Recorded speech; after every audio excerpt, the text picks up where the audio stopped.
So இப்போ இந்த மஞ்சக்காமலைனால அதாவது லிவர் பாதிப்பு அடைறதுனால இன்டெஸ்டைன் ப்ளீடிங், குடல் ரத்த கசிவு ஏற்படுது அப்படின்றதும் சொல்றாங்க.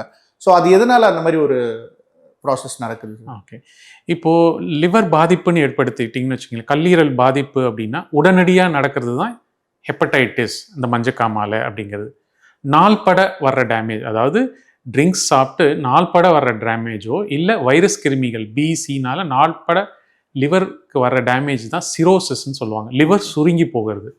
பட் லிவர் சுருங்கி போகிறவங்களுக்கு இரத்த குழாய்கள் வந்து லிவருக்குள்ளே போயிட்டு வர முடியாமல் புதுசாக இரத்த குழாய்கள் உருவாகும். அது வந்து நம்ம உணவு குழாய்க்கு அருகாமையிலே இருக்கிறதுனால அந்த ப்ரெஷர் கூடும் பொழுது, ரத்த ஓட்டம் அதில் அதிகமாக வரும்பொழுது ப்ரெஷர் தாங்க முடியாமல் அது ரப்சர் ஆகி பிளட் வாமிட்டிங்காக வரும். ஸோ நம்ம நிறைய இடத்துல பார்த்துருப்போம், ட்ரிங்க்ஸ் சாப்பிட்றவங்க பிளட் வாமிட்டிங் எடுத்து இறந்துட்டாங்க அப்படிங்கிற மாதிரி. அந்த ரத்த வாந்தி எடுக்கிறது அப்படிங்கிறது, ரத்தம் கசிவுங்கிறது இதை தான் அவங்க சொல்கிறது. இதுக்கு பேர் போர்ட்டல் ஹைப்பர் டென்ஷன் சொல்லுவாங்க.